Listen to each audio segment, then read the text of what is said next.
RPSC first grade के अंदर जो टॉपिक है कर्व इन स्पेस, और कर्व इन स्पेस में आपको केवल और केवल 5+1 यानी कुल 6 टॉपिक पढ़ने हैं। अब ये 6 टॉपिक बिल्कुल सिंपल क्वेश्चन देते हैं जो आपके एग्जाम में आते हैं। पहला टॉपिक है यूनिट टेंजेंट वेक्टर, दूसरा है आपका इसी में टेंजेंट लाइन, तीसरा है टेंजेंट प्लेन, चौथा है नॉर्मल लाइन और पांचवा है नॉर्मल प्लेन। ये तो हुए 5 टॉपिक और इनके इक्वेशन कैसे निकाले जाते हैं जो मैं आपको बता रहा हूं। एक लास्ट टॉपिक इसी में और एक छोटा सा, वो है कर्व एंड सरफेस का कॉन्टेक्ट, यानी contact of curve and surfaces. तो ये 5 और 6 टॉपिक है। मैं बिल्कुल सिंपल तरीके से एक बेसिक फॉर्मूला यूज करते हुए आपको बता रहा हूं। आपका क्वेश्चन एग्जाम में सही हो जाएगा अगर आप इस वीडियो को ठीक से देखते हो तो। लीजिए हम स्टार्ट करते हैं। सबसे पहले unit tangent vector. Unit tangent vector के लिए आप इस डायग्राम को देखिए। यहां एक कर्व दे रखा है आपके, ये सी r = RT, और इसमें अपन एक स्मॉल सेगमेंट लिया है PQ, जिसकी जो लेंथ है वो डेल्टा S है। ठीक है, OP हमारे पास में R है पोजीशन वेक्टर, और ये OQ जो है R+डेल्टा। यहां तक कोई खास बात नहीं, आप जानते पहले से। अब हम बात करते हैं यूनिट टेंजेंट वेक्टर। तो मैं स्टार्ट करता हूं unit tangent vector along PQ। तो वो क्या बन जाएगा, PQ upon mode of PQ। मैं इसको लिख सकता हूं delta R upon code PQ by geometry. तो ये देखना, मैं सेट करा इसको। अब मैं इसको लिख रहा हूं डेल R, या डेल्टा R लिखो, और ये डेल्टा S, और ऊपर लिख दिया मैंने डेल्टा S अपॉन कॉड PQ। अब क्या है कि इसमें अगर ये P और Q बहुत नजदीक हो, बहुत पास पास हो, ठीक है, तो उस कंडीशन में अगर लिमिटिंग पॉइंट ले लें और Q टेंड्स टू P हो जाए, तो उस केस में ये क्या बन जाएगा आपके del R upon del S, और ये जो डेल S और ये है ये आपके PQ अपॉन PQ बन जाएगा। और इस कंडीशन में आप कह सकते हो dr/ds, और ये बन जाएगा आपके r डॉट। ठीक है, और ये r डॉट जो आया है वो उसको आप क्या लिखोगे, dr/dt। बहुत सारे बुक में इसने r डेस भी लिखा है। तो फाइनली हमारे जो बनेगा t स्मॉल t कैप से इसको लिखते हैं यूनिट टेंजेंट वेक्टर को। तो ये बन जाएगा आपके r dot upon mode of r, इसका भी डॉट, यानी जो फंक्शन होगा ROT का आप उसका डेरिवेटिव निकाल लें और फिर उसके नीचे भी उस डेरिवेटिव का मोड कर ले। ये आपका यूनिट टेंजेंट वेक्टर। अच्छा, एक बात और देखिए, ये r डॉट जो है इसकी डायरेक्शन क्या होगी, इसकी डायरेक्शन इस P पर जो टेंजेंट होगी, जिसको हम कहेंगे टेंजेंट लाइन, इसके एलोंग होगी, इसके पैरेलल होगा। ये आपको ध्यान रखना पड़ेगा। ठीक है, बस यहां तक हुआ। अब इसमें ये तो आपका यूनिट टेंजेंट वेक्टर आ गया, जो पहला टॉपिक आपका। अब इसी में नेक्स्ट आता है जो का लेंथ है S, वो बनेगी आपके T1 to T2 और R डॉट मोड DT। ये आपकी जो टोटल कर्व की लेंथ है वो लेंथ आ जाएगी। अब वो कर्व वहां पे कैसा भी हो, आपको समय जैसा कर्व दे रखा उसके बेस पे आपको ये S इसकी लेंथ निकाल लेनी है। तो ये 2 काम आपको इसमें करने हैं, एक तो यूनिट टेंजेंट वेक्टर और दूसरा आपको निकालना है उसकी लेंथ। यहां जो कर्व दिया है, इस कर्व का अपन पहले तो यूनिट टेंजेंट वेक्टर निकाल लेते हैं। तो देखिए, यूनिट टेंजेंट वेक्टर के लिए अपन ने सबसे पहले पढ़ लिया था, वो क्या था, r dot upon mode of r का डॉट। तो आप जो ये हेलिक्स दे रखा है, सर्कुलर हेलिक्स है, ये को पता ही होगा। तो इसमें आप पहले r डॉट निकाल लें। तो r डॉट क्या बनेगा, माइनस का a sin t i plus का ए cos t j और प्लस ये ओनली c और k बन जाएगा। अब इसमें अपन निकाल लेते हैं इसका मोड, तो ये मोड निकालो क्या बनेगा, ये बनेगा a square sine square T plus a square cos square T plus c square और इस पूरे का क्या बनेगा रूट। तो फाइनली ये क्या बन गया, देखो a स्क्वायर कॉमन आ गया, तो ये बन रहा आपके a square plus c square का रूट।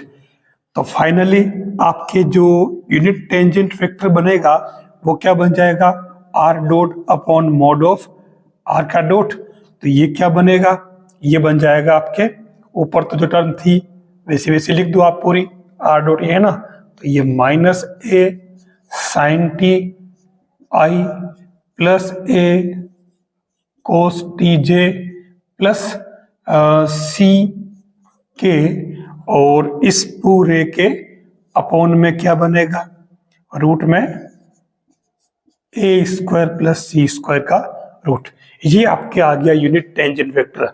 अगर ये t कुछ पहले देता है, जैसे इसमें t दे दिया, मान लो कोई भी वैल्यू दे दिए किसी विशेष पॉइंट पर, तो t इक्वल टू अगर आप पाई बाई 2 ले लें, ठीक है, ऐड करके, तो उस कंडीशन में ये आपके क्या बन जाएगा, t equal to pi by 2, तो ये बनेगा माइनस का ए आई और ये 0 हो जाएगा और प्लस सी के अपॉन ये ए स्क्वायर प्लस सी स्क्वायर का रूट।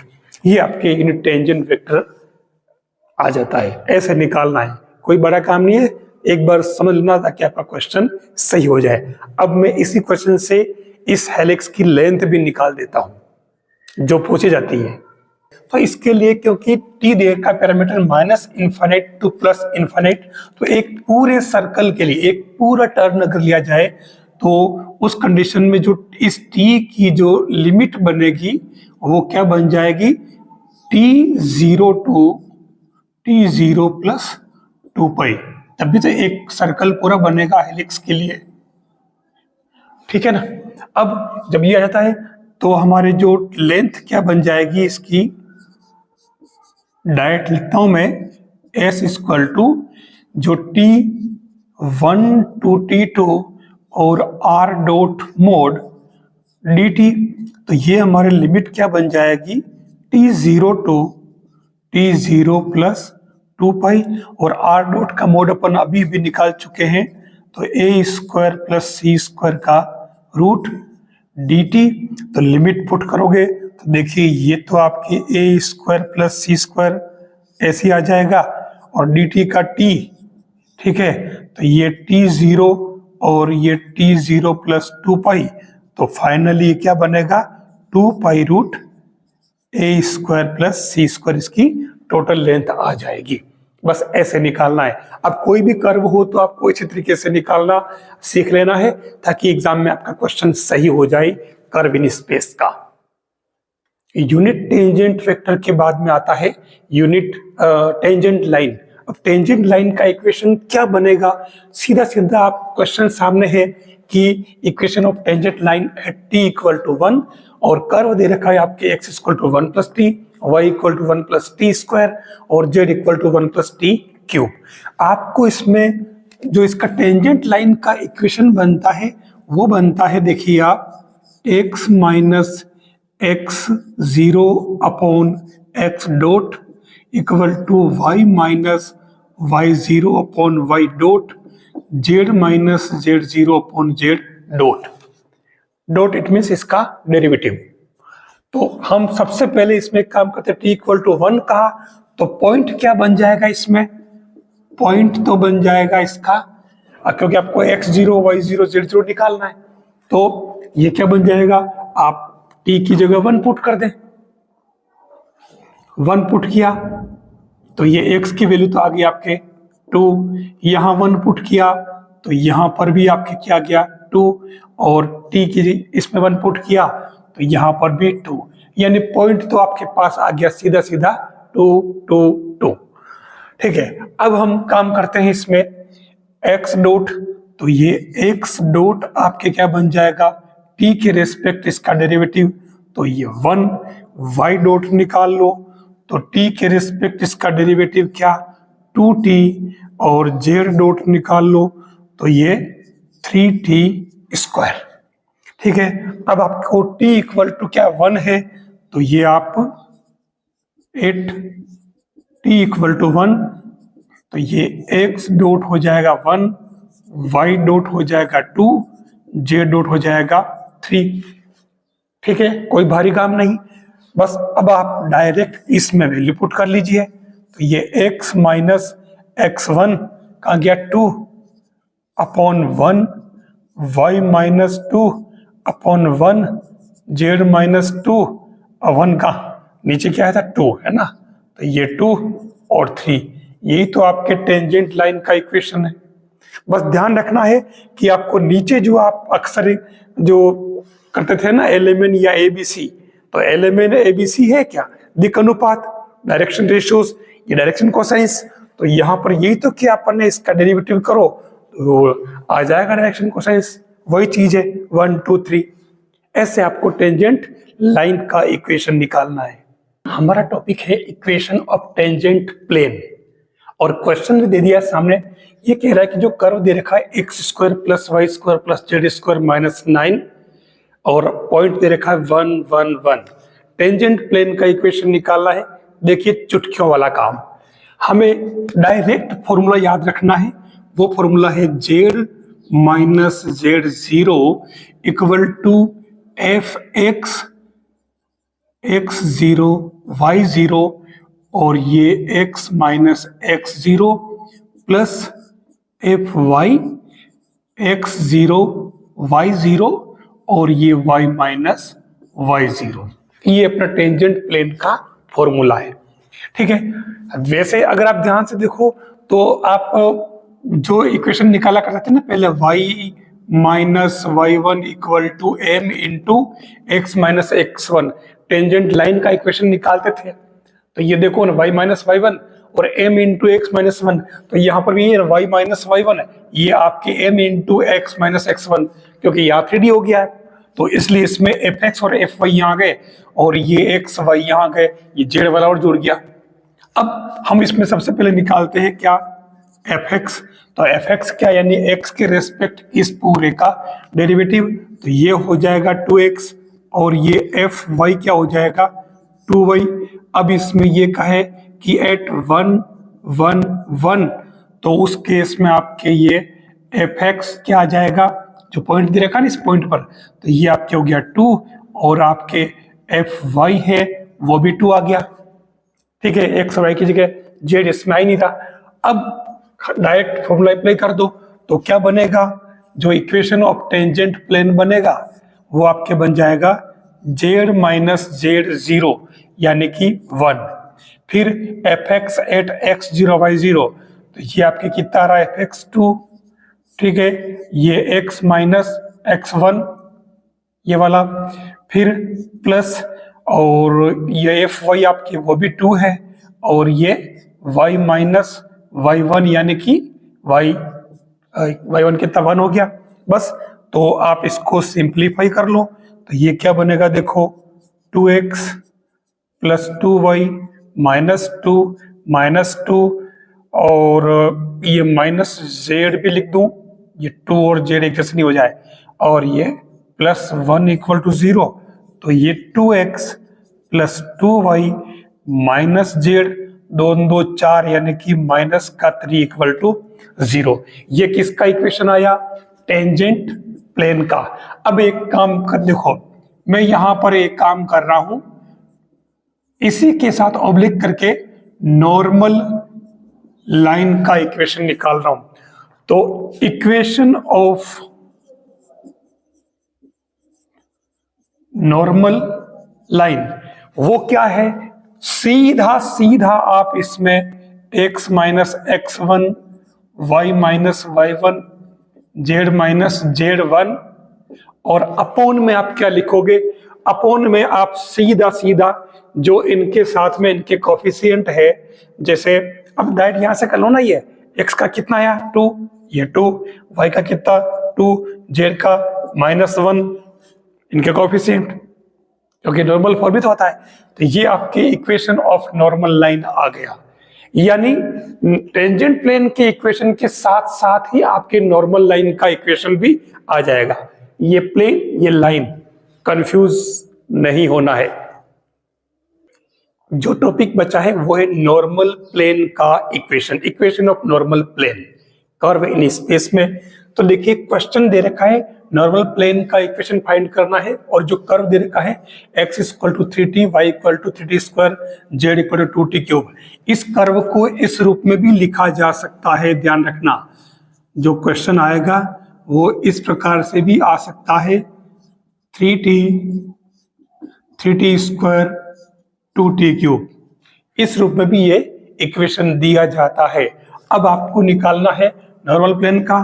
तो नॉर्मल प्लेन के इक्वेशन का जो फॉर्मूला है, डायरेक्ट की बात करूं मैं, x minus x zero x dot, y minus y zero y dot, z minus z zero z dot equal to 0। अब हमारे को चाहिए सबसे पहले पॉइंट x0 y0 z0।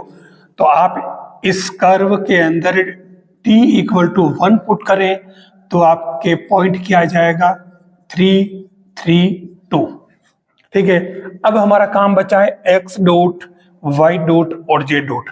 तो ये x dot it means d x upon dt, जो क्या बन रहा है 3, और ऐसे ही y डॉट निकाले तो ये डायरेक्ट बन रहा है 6t, z डॉट निकाले तो ये भी 60, और अगर अपन 8 पॉइंट हमारे पास t दे रखा है, t इक्वल टू 1, तो ये आपके x डॉट बन गया 3, y डॉट बन गया 6, z डॉट बन गया 6। बस अब तो वैल्यू पुट करो इसमें, तो ये आपके आंसर क्या बनेगा, ये बन जाएगा x माइनस एक्स जीरो यानी कि 3, फिर x डॉट, ठीक है, भले आप चाहो तो एक एक काम कर लो, y minus y zero dot, थोड़ा दूर लिखो, z माइनस जेड जीरो 2, अब x डॉट ये कितना 3, y डॉट 6, z डॉट 6 0। तो ये क्या बन जाएगा, देखो 3x प्लस 6y और प्लस 6z, वैसे 3 कॉमन आ रहा था, कोई बात नहीं। तो ये -9 -18 और -12 इक्वल टू 0।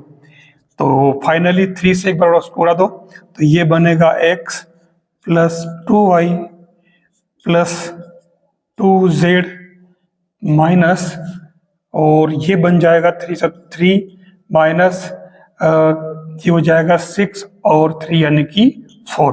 तो final required answer is x plus 2y plus 2z minus 13 equal to 0 is the equation of normal plane. ये हमारे कंप्लीट टॉपिक है यूनिट टेंजेंट वेक्टर से लेकर के tangent plane, tangent line, normal line और normal plane. ये हमारे एक बड़ा टॉपिक जो है कर्व इन स्पेस का आपके कंप्लीट हो गया। देखिए साथियों, अगर आप एमएससी कर रहे हो या फिर आप किसी भी हायर एजुकेशन वाले एग्जाम्स की प्रिपरेशन कर रहे हो या फिर आप आरपीएससी फर्स्ट ग्रेड की प्रिपरेशन कर रहे हो, तो आज का ये टॉपिक जो है डिफरेंशियल ज्योमेट्री का आपके लिए बहुत ही हेल्पफुल होगा, फायदेमंद होगा। देखिए मैंने जो टॉपिक लिया है वो है कर्व एंड सरफेस का कॉन्टेक्ट, यानी कि contact of curve and surface.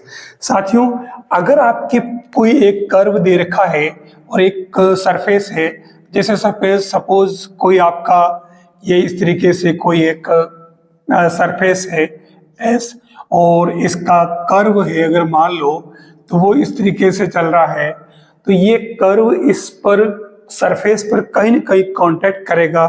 तो वो कितने पॉइंट पर करेगा, 2 पॉइंट कांटेक्ट होगा, 3 पॉइंट कांटेक्ट होगा, 4 पॉइंट होगा, nth पॉइंट, और इसमें ऑर्डर क्या होगी कांटेक्ट की, ये दोनों ही चीजें हम इसमें ले रहे हैं। यहाँ आप देखिए मैंने ले लिया है कर्व को मैंने C से लिखा है और सरफेस को S से। अब इसमें जो जरूरी बातें लेते हुए पहले अपन थ्योरी पूरी कर लेते हैं, ताकि क्वेश्चन में आपको दिक्कत नहीं आए कि क्वेश्चन कैसे किए जाए। मैं इसके बाद क्वेश्चन ले रहा हूं। यहां मैंने कर्व लिया है R equal to F1t, F2t, F3t। आपको ध्यान में होगा एक तरह से ये F1ti प्लस F2tj F3t की फॉर्म में होता है, और सरफेस जो है आपके fxyz इक्वल टू 0। ठीक है, कोई प्लेन सरफेस हो सकता है। हमने क्या किया कि इस कर्व और सरफेस के दोनों की हेल्प से मैंने एक नया फंक्शन ले लिया ft। कैसे? यहां से मैंने क्या किया, क्योंकि ये x की वैल्यू है, ये y की वैल्यू है, z की वैल्यू है। ठीक है, ये x, y और z मैंने इस कर्व के अंदर पुट कर दिए। ठीक है, आपके पास जब सवाल आएगा तो सवाल में सीधा सीधा कर्व और सरफेस गिवन होगा। हालांकि जो एमएससी कर रहे होंगे उनके सामने कर्व तो होगा, लेकिन एमएससी वालों के लिए कर्व थोड़ा सा कॉम्प्लिकेट हो सकता है, बड़ा हो सकता है। लेकिन अगर आरपीएससी के एग्जाम की प्रिपरेशन कर रहे हो या फिर कोई भी कंपटीशन एग्जाम दे रहे हो, तो वहां आपके ये जो कर्व होगा ना, ये कर्व बिल्कुल सिंपल सा होगा, छोटा सा, ताकि ये वैल्यू आप इसमें पुट करके आगे का प्रोसेस इजी कर सके। यहाँ देखिए, जैसे अपन ने एक्स वाई जेड की वैल्यू यहाँ से पुट की, एक्स वाई जेड इन तीनों की जगह पुट की, तो हमने एक कैपिटल एफ टी वाला फंक्शन गेन कर लिया। ठीक है, अब हमारा काम शुरू होता आगे।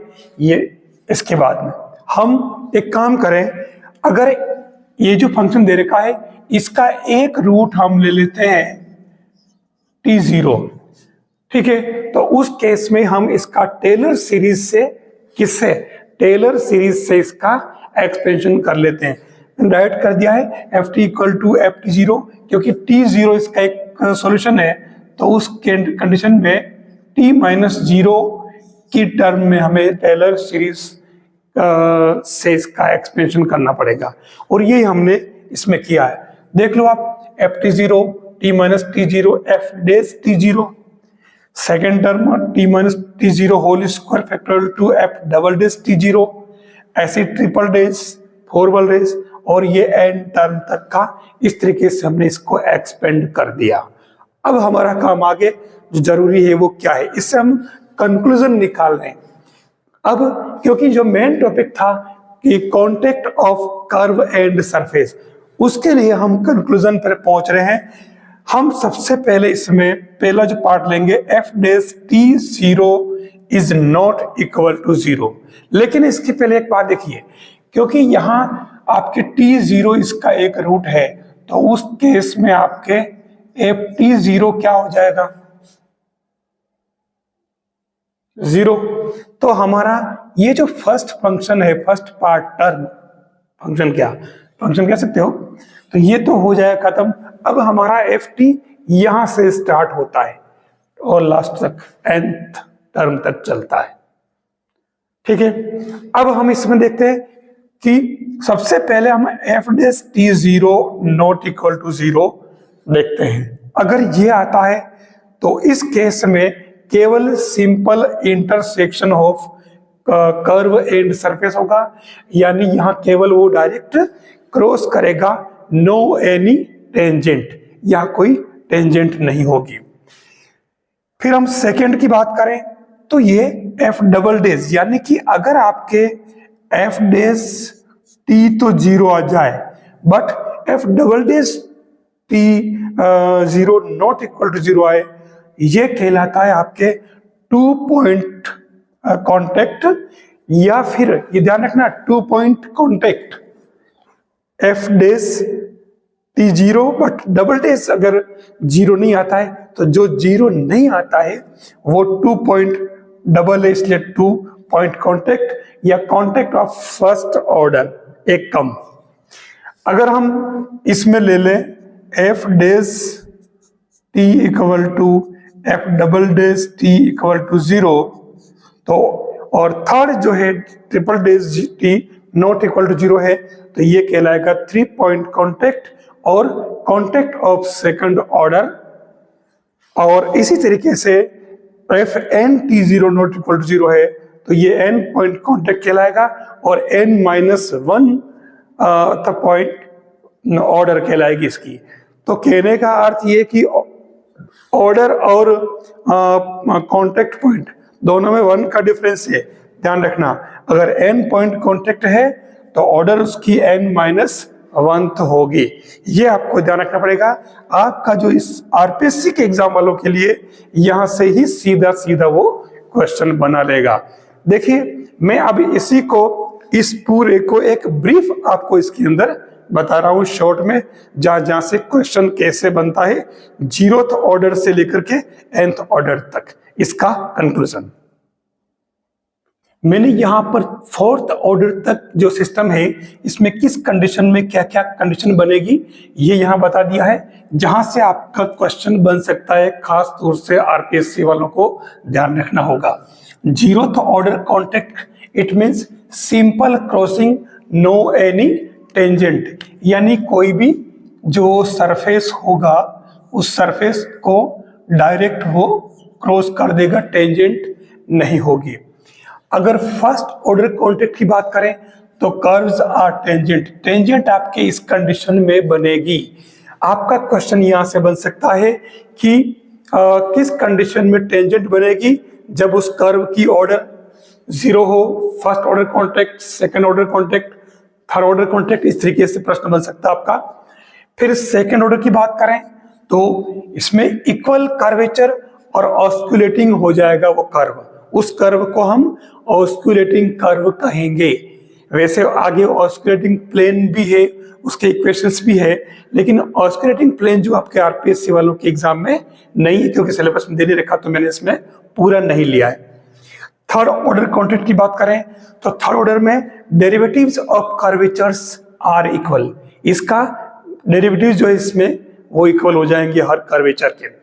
फिर फोर्थ ऑर्डर कॉन्टेक्ट की बात करें तो इसमें सेकेंड ऑर्डर डेरिवेटिव जो है वो इक्वल होगा। ये आपको चारों का पैटर्न जो है अच्छी तरह से याद रख लेना है, जहां से आपका सीधा सीधा क्वेश्चन बन सकता है। ये एक बहुत ही इंपॉर्टेंट पार्ट है आपके curve and contact of surfaces का। अब हम बात करते हैं क्वेश्चंस की कि क्वेश्चन कैसे पूछे जाएंगे। देखिए यहां मैंने कहा था कि एक कर्व और एक सरफेस, क्योंकि टॉपिक यही था कि contact of curve and surface. तो कर्व आपके दे रखा है x = t, y = t², z = t³, और s जो सरफेस है वो दे रखा आपके x² + z² = y। अब हमारा काम पहला क्या होगा, हमारा काम ये होगा कि ये x y z इसमें पुट करके और हमें एक फंक्शन ft फाइंड करना है। तो फंक्शन ft क्या बन जाएगा, x की जगह पुट करो t², z की जगह पुट करो तो ये आपके क्या t6 बन जाएगा, और ये z y की जगह t² तो ये आपके फाइनली जो ft बना वो क्या बन गया t6। ठीक है, ये माइनस होकर कैंसिल हो जाएगा। अब हमारा काम शुरू होता है। हम सबसे पहले इसमें, क्योंकि t तो खुद तो इसका एक वो है ही है मूल, तो ft = t6। अब यहां पूछा क्या है, इसने पूछा है कि how many number of contact of point, ठीक है ना, कितने पॉइंट इसके कॉन्टेक्ट के हैं, तो ये हमें फाइंड करना है। तो उस कंडीशन में हम एक काम करें, सबसे पहले एक सिंगल डेरिवेटिव निकाला इसका।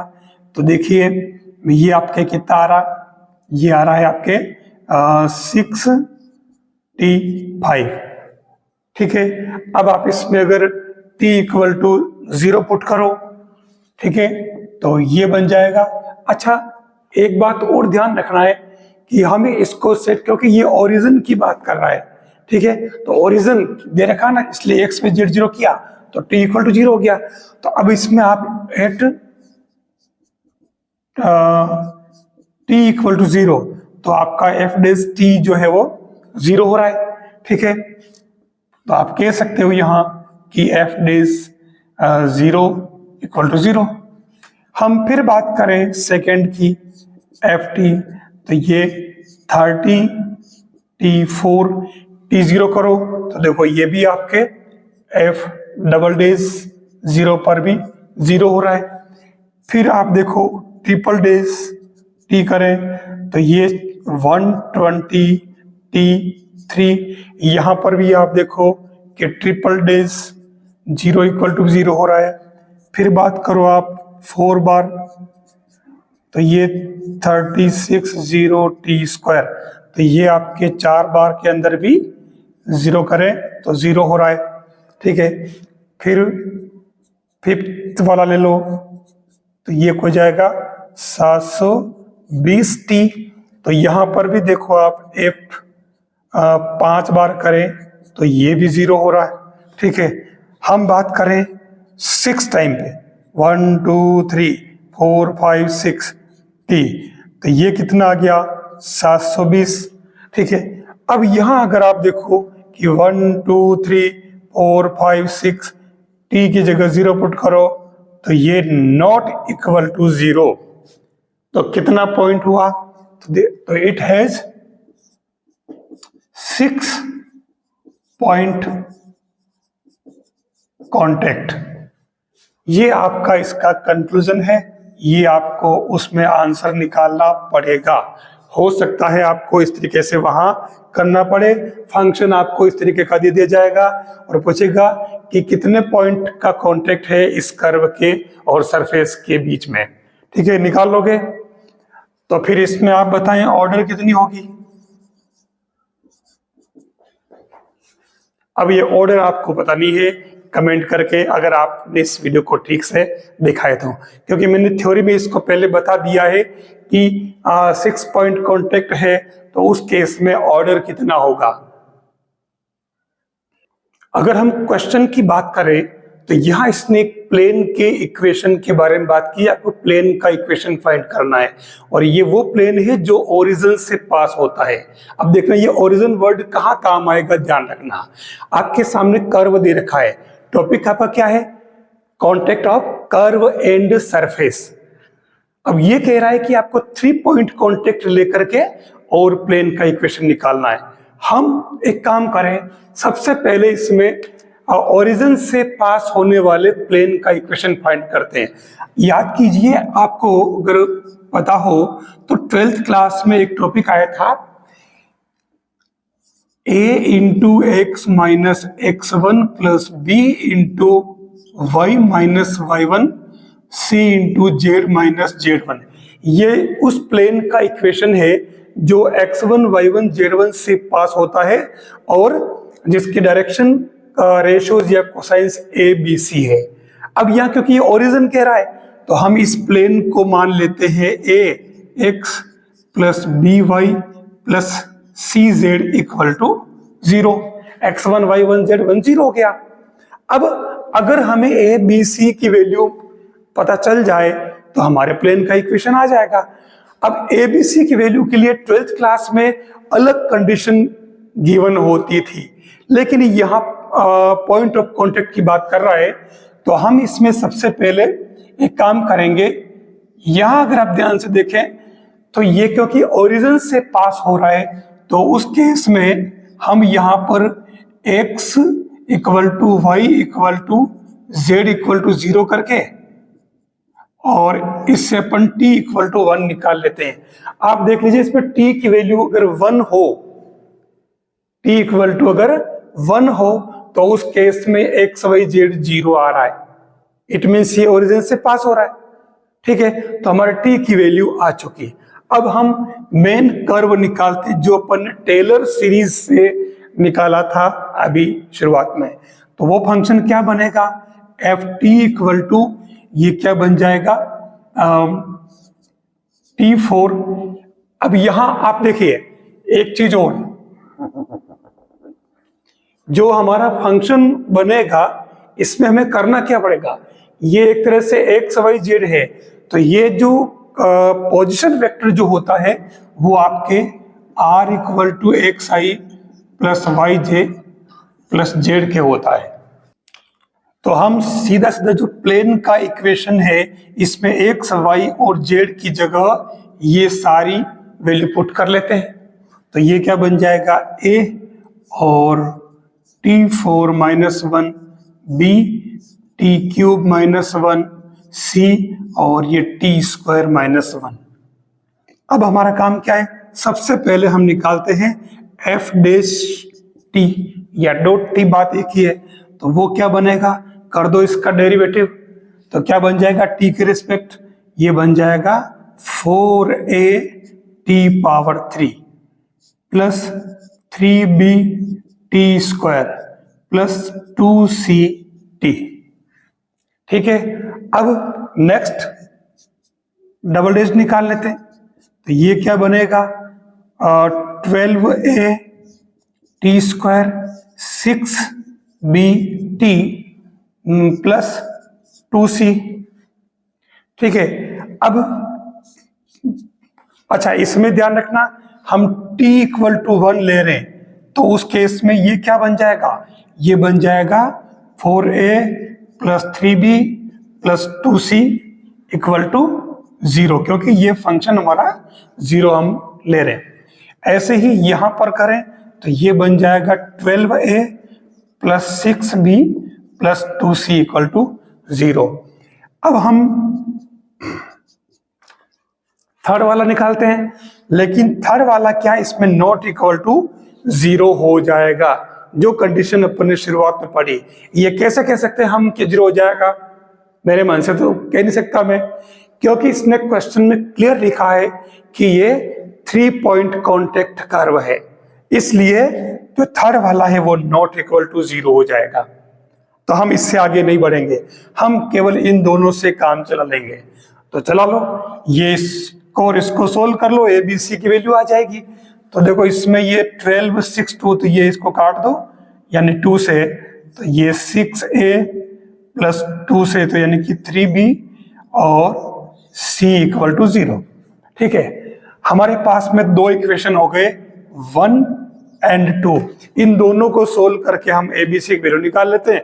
ये जो वैल्यू आएगी वो हम यहां पुट कर देंगे, तो हमारे रिक्वायर्ड प्लेन का इक्वेशन आ जाएगा।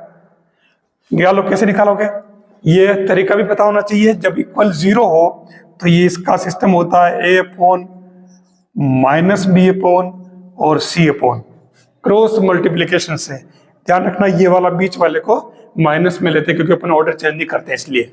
तो ये a लेंगे, तब ये b और c लेंगे, तो 3 इंटू 1, तो ये 3 और 2 इंटू 3, तो ये आ रहा है माइनस का 6।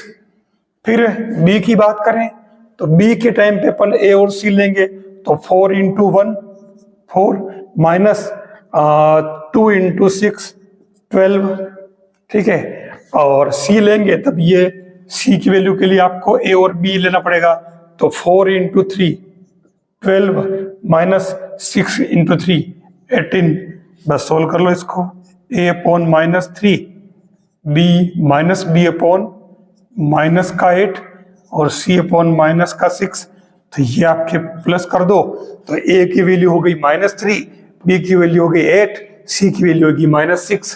तो ये आप इसमें वैल्यू पुट करो, तो आपके रिक्वायर्ड आंसर क्या आ गया, माइनस का 3x प्लस का 8y और माइनस का 6z इक्वल टू 0। ये आपके जो प्लेन का इक्वेशन पूछा है वही ये रिक्वायर्ड आंसर है। आप चाहो कि माइनस शुरुआत में अच्छा नहीं लगता है तो माइनस कॉमन ले लो, जनरली शुरुआत में माइनस नहीं रखते हैं अपन, इसलिए। तो ये आपके इस क्वेश्चन के फाइनल आंसर आ जाएंगे। ऐसे आपको प्लेन का इक्वेशन निकालना होगा, बस शर्त ये कि वो कर्व किस तरीके से देता है उसमें, ये आपको ध्यान रखना पड़ेगा। यहाँ क्योंकि जब मैंने शुरुआत में बताया था कि कर्व और सरफेस का दोनों का इंटरसेक्शन या कॉन्टेक्ट है, तो क्वेश्चन में आप जैसे सामने आएगा तो आप देखोगे कि मुझे कर्व और सरफेस का इक्वेशन तो गिवन होगा, लेकिन इस क्वेश्चन में कर्व तो आपको दे रखा था, सरफेस ये कर्व आर दे रखा है क्योंकि ये आई जे के वाला है, तो सरफेस तो दे नहीं रखा। तो सरफेस हमने ये यहां से लिखा है क्योंकि क्वेश्चन में गिवन था कि ओरिजिन से पास होने वाले प्लेन का इक्वेशन निकालना था, ये दे रखा था हिंट, इसलिए अपन ने ये प्लेन अपने मन से लिखा। जबकि आपको क्वेश्चन में जो आप कंपटीशन वाले अगर होंगे तो वहां आपको सिंपल सा कोई भी कर्व वो दे देगा, और उसमें आप डायरेक्ट वैल्यू पुट करके और ये कॉन्टेक्ट ऑफ पॉइंट निकाल सकते हो। साथ में उससे ऑर्डर ऑफ उसकी ऑर्डर भी उससे ही मिल जाएगी, एक कम करके निकालते हैं वैसे। तो ये इस तरीके से आपको इसके contact of surface and curve वाले जो भी टॉपिक हो उससे जुड़े क्वेश्चन हो आपको करने होंगे। साथियों देखिए एक बहुत ही प्यारा क्वेश्चन है और ये क्वेश्चन आरपीएससी फर्स्ट ग्रेड के अंदर 2022 के अंदर पूछा गया है। ये क्वेश्चन जो पीजी लेवल के स्टूडेंट्स है वो ही कर पाएंगे, क्योंकि ये जो पोर्शन है ये पूरा पार्ट एमएससी में चलता है, जो कि कर्व इन स्पेस के नाम से है। उस टॉपिक में से क्वेश्चन लिया है, जिसने पीजी कर रखा है वो इसको पहले कर चुके हैं। तो देखिए इसमें पूछा क्या है, एक कर्व दे रखा है x equal to a cos t, y equal to a sine t और z equal to b t. इस कर्व की टेंजेंट और एक लाइन दे रखी है y equal to z minus x equal to 0, इन दोनों के बीच का एंगल क्या होगा। बहुत ही प्यारा क्वेश्चन है और एक मतलब चंद सेकंड का क्वेश्चन है, अगर आपने इसको ठीक से समझा और पढ़ा है तो। मैं आपको बताना चाहूंगा कि पीजी लेवल के यानी कि जो एमएससी या वाला पार्ट है उसमें से क्वेश्चन बहुत इजी आते हैं, आपको बहुत भारी काम करना ही नहीं है। देखिए मैं आपको बताता हूं, इसके अंदर इसने पूछा है, एक बात और दे दी है, इसने कहा कि 8 t equal to pi by 2। तो आपको सबसे पहले तो इस पे आपको निकालना क्या है, आपको एंगल निकालना, और एंगल का जो फॉर्मूला होता है वो आपके सब जगह सेम रहता है, कोई फर्क नहीं पड़ता है। a1 a2 b1 b2 c1 c2 और इसके नीचे आता है आपके क्या, सिग्मा कर लेता हूं, कौन पर लिखे तल मचोड़ा, तो ये रूट और सिग्मा a2 स्क्वायर मतलब a1 square plus b1 square plus c1 square इसी 2 वाला। अब इसमें ये वैल्यूज हम लाएंगे कहां से, हमारे पास दो लाइन कौन सी है, एक तो है आपके पास में कर्व की टेंजेंट लाइन, ध्यान देना ठीक है। उस टेंजेंट लाइन के आपको चाहिए एलिमेंट या डायरेक्शन रेशियोज, है ना, कोसाइन निकालो, या मैंने रेशियोज यूज कर रखे, हम निकाल लेते हैं। तो इसके लिए सिस्टम क्या है, एक कर्व है उस टेंजेंट लाइन के आपको निकालने डायरेक्शन रेशियोज, तो मैं लिख देता हूं डायरेक्शन रेशियोज ऑफ कर्व और टेंजेंट लाइन ऑफ कर्व, है ना, tangent line of given curve. तो वो क्या बनेगा, कुछ नहीं करना, आपको इनका डायरेक्ट डेरिवेटिव्स निकाल लेना। तो डेरिवेटिव्स क्या हो जाएगा, x dot equal to minus का a साइन t, दूसरा का हो जाएगा y डॉट मतलब डी बाई डी टी, तो ये हो जाएगा a कोस t, और इसका ओनली हो जाएगा z डॉट इक्वल टू, ये डॉट दिख रहा ना आपको, हाँ, तो ये हो जाएगा b। अब इसने कहा कि at t equal to pi by 2, तो इन t की जगह पाई बाई 2 पुट कर लो, तो वो क्या हो जाएगा आपके ये माइनस का a और 0 और ये लास्ट में क्या हो जाएगा b। ये आपके a1 b1 c1 आ गए। और दूसरी बात, ये जो लाइन है ठीक है, एक बात तो अपन निकाल ली है, दूसरी बात सेम चीज वही लाइन, तो लाइन के लिए क्या बनेगा, देखो आप, एक तो ये हो रहा है y इक्वल टू 0, दूसरा हो रहा आपके क्या z minus x equal to 0, तो ये बन जाएगा x इक्वल टू z, तो x अपॉन 1 और z अपॉन 1, और y upon y equal to 0 है, तो फाइनली ये क्या बनेगा, x upon 1 y upon 0 z upon 1। अब आप कहोगे कि ये 1 ये 0 कैसे आया y का, तो y के अपॉन तो 1 कर सकते हैं। देखिए y इक्वल टू 0 का मतलब क्या हुआ, y इक्वल टू 0 का मतलब हुआ आपके एक्स जेड प्लेन, और एक्स जेड प्लेन के डायरेक्शन रेशियोज क्या होते हैं 1 0 1। तो ये तो किया है अपन ने, तो फाइनली 1 0 1 आ गया। अब आपको इसमें वैल्यू पुट करनी है, तो कर दीजिए वैल्यू पुट। ये क्या बनेगा देखो, cos theta equal to a1 a2, तो ये a1 और a2, तो ये क्या बन गया माइनस का a, बीच में तो दोनों के जीरो आ रहा तो ये काम खत्म, फिर प्लस और c1 c2 तो b इंटू 1, तो ये प्लस का b, और नीचे क्या बनेगा ये देख लो, नीचे बन रहा है आपके cos थीटा, तो ये तो हो जाएगा आपका क्या a square plus b square, और इधर रूट में क्या बनेगा 1 स्क्वायर प्लस 1 यानी कि 2 आ रहा है, तो ये मोड कर दें आप इसको, तो ये क्या बना आपके cos theta equal to b minus a upon root में a square plus b square mod में, और साथ में ये 1/2 भी आ रहा है रूट में, भले अंदर कर लो 2 को, ये इसका आंसर बनेगा। देखिए ये जो क्वेश्चन दे रखा है एक फंक्शन है, या यूं कहो कि एक कर्व दे रखा है, और यहां पूछ रहा है कि इसकी एसिम्पटोट्स क्या होगी। अब एसिम्पटोट्स यानी अनंत स्पर्शियां फाइंड करनी, जब कभी अनंत स्पर्शियां फाइंड करनी होती है तो मैंने आपको अक्सर बताया है कि आप कोई सा भी टॉपिक ले लीजिए, आरपीएससी फर्स्ट ग्रेड के लिए हो या सेकंड ग्रेड के लिए हो, भले टॉपिक कितना ही भारी भरकम हो, लेकिन क्वेश्चन जो बनता है वो उसकी जो एक जनरल जो टिप्स होती है ना, जनरल ट्रिक्स जो होती है, कुछ बेसिक फॉर्मूले, उन्हीं के इर्द गिर्द वो क्वेश्चन घूमता है। और मैं हर वीडियो में ये बात आपको कहता आया हूं, और यहां पर भी यही बात पूछी, इसके अंदर भी एसिम्पटोट्स निकालिए। अब मैं आपसे पूछना चाहूंगा कि एसिम्पटोट्स जब निकालनी होती है तो उस कंडीशन में आपको सबसे पहले क्या दिमाग में आना चाहिए। वैसे तो आपने लंबी लंबी मेथड पढ़ रखे, क्या आपको यहां ऐसा करना है, वो चीजें पहले दिमाग में आनी चाहिए? नहीं, आपको सबसे पहले शॉर्टेस्ट मेथड है वो यूज करना है। कौन सा वाला?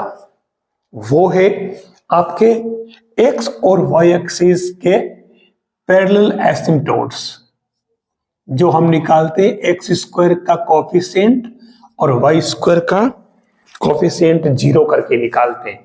सबसे पहले दिमाग में ये आना चाहिए। अब हम सबसे पहले यही काम करते हैं। मैं एक काम करूं, यहां क्रॉस मल्टीप्लीकेशन कर लेता हूं, तो क्या बना x square minus 4x plus 3 equal to 4x square plus 4x plus 3। अब आप दिमाग में ये नहीं आए कि कब मल्टीप्लिकेशन करेंगे, 3 टर्म का सेट करेंगे। आपको मल्टीप्लिकेशन करना कहाँ है? करना ही नहीं है ना, आपको तो डायरेक्ट एक्स स्क्वायर बेचारा है कहाँ, केवल 2 ही तो जगह है। तो आप सबसे पहले यहाँ पे एक्स स्क्वायर का कोफिशिएंट ले ले 0, तो वो क्या बना, इधर एक्स स्क्वायर का कोफिशिएंट क्या y, और ये इधर 4, तो ये माइनस का 4 0, मतलब आपके पहली एसिम्पटोट्स तो क्या आ गई y इक्वल टू 4। देख लीजिए ऑप्शन में, लेकिन ये 2 जगह दे रखी है। अब चलो हम एक काम करते हैं, एक तो ये हो गया। अब सेकंड पार्ट और लेते हैं अपन, हम वाई स्क्वायर का कोफिशिएंट 0 करें। ओ वाई स्क्वायर तो इसमें है ही नहीं, अरे नहीं तो बना तो सकते हैं ना, इसका आप दोनों तरफ स्क्वायर कर लो, ये स्क्वायर किया और ये स्क्वायर कर लिया। अब कहां इसको खोलना है आपको, इधर तो वाई स्क्वायर आ ही नहीं रहा ना, पढ़ रहने दो उसको, केवल इधर ही तो आ रहा है वाई स्क्वायर। आप वाई स्क्वायर का कोफिशिएंट ले लो 0, तो ये क्या बना x square minus 4x plus 3 equal to 0, तो ये x माइनस 1 x माइनस 3 0, तो ये x equal to 1 x equal to 3। तो आपकी 3 अनंत स्पर्शा क्या आ गई, y equal to 4 x equal to 1 x equal to 3। कितना इजी क्वेश्चन है, ये भी आपके फर्स्ट या सेकंड ग्रेड में किसी ने किसी में पूछा हुआ क्वेश्चन है। मैंने कहा कर्व, अब क्या हो रहा है कि कर्व वो चेंज कर रहा है, आपको कहीं बुक्स में दिया हुआ कर्व मिले जरूरी नहीं है, हमें केवल कॉन्सेप्ट को समझना और क्वेश्चन को कंप्लीट करना होगा, तभी आप एग्जाम में क्वेश्चन कर पाएंगे। कम से कम आप कॉन्सेप्ट से जुड़े मेन जो फॉर्मूले हैं और मेन बेसिक कॉन्सेप्ट है उनको तो याद रखें।